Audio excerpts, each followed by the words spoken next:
तुम जिस कार्य को शुरू करने का बहुत समय से सोच रहे हो, उस कार्य को शुरू कर दो, क्योंकि अधिक सोचने से अच्छा अधिक काम करना है और अधिक काम करने से अच्छा सही काम करना है। और सही काम करने की प्रेरणा हमारी सही सोच पर निर्भर करती है। तो अब सही सोचकर अपने कार्य को जन्म दो, उसे निरंतर सही दिशा के साथ बढ़ाते रहो। सफलता तुम्हें निश्चित ही मिलेगी। जीवन में हार का डर मत उत्पन्न होने दो। हार मिलने का अर्थ ही यही है कि तुम अब जीत की ओर एक कदम और बढ़ा चुके हो। जीवन में तुम तब नहीं हारते हो जब तुम्हें असफलता का सामना करना होता है, बल्कि तुम तब हारते हो जब तुम हार मान लेते हो, तुम रुक जाते हो।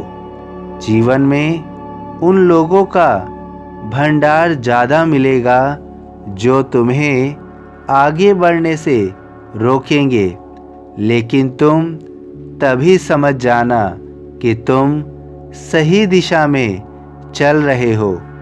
उन लोगों की परवाह मत करो जो तुम्हारी आलोचना कर रहे हो, फिर चाहे वो तुम्हारे करीबी हों या दूर के। जो भी तुम्हें नुकसान पहुंचाएगा, तुम्हारी निंदा करेगा, तुम्हारी सफलता में रुकावट बनेगा, मैं निश्चित रूप से उसकी गलती का उसे एहसास कराऊंगा। अगर उसे तब भी अपनी गलती का एहसास नहीं हुआ, तो मैं उसे उसकी गलती का अनुसरण कराऊंगा। यदि वह तब नहीं रुका, तो निश्चित रूप से वह सजा का हकदार बन जाएगा। तुम अपने सभी कार्यों को सुचारू रूप से योजना बनाकर आरंभ करो। मैं तुम्हें तुम्हारे लक्ष्य तक निश्चित रूप से पहुंचाऊंगा। मैं सदैव तुम्हारे साथ हूँ। डरो मत, मैं सदैव तुम्हारे साथ हूँ। मैं तुम्हें तुम्हारी सफलता के द्वार तक ले जाऊंगा। तुम वहाँ से अपने भाग्य को उदय होते हुए देखोगे। तुम जीवन में जिन उपलब्धियों को प्राप्त करना चाहते हो, निश्चित रूप से प्राप्त कर पाओगे। पीछे के कष्टों को मत देखो, अन्यथा अपने जीवन में आगे की ओर बढ़ना मुश्किल होगा, सहज नहीं होगा।